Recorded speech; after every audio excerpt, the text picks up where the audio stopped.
তুমি দেখো আমার কাজ ও করছে, দেখেছো রুটি বেলছে। আমি একটু ঘরে গেছি আর রুটি বেলা শুরু করে দিয়েছে, দেখেছো? কেমন আছো?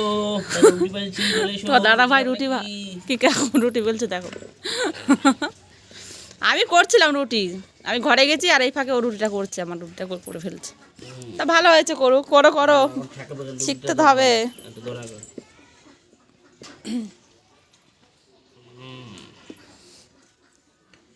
রুটি খাবে তো যেসব বন্ধুরা সবাই চলে এসো। সকালবেলা রুটি তরকারি হচ্ছে আমাদের। ঠিক আছে, ঠিক আছে তো রুটি বেলা বন্ধুরা দেখো এবার উনুনে দিচ্ছে, দেখি কিরকম তুমি রুটি করতে পারো, দেখি আমার মতন ফুলবে কি দেখবো আমি, দাঁড়াও।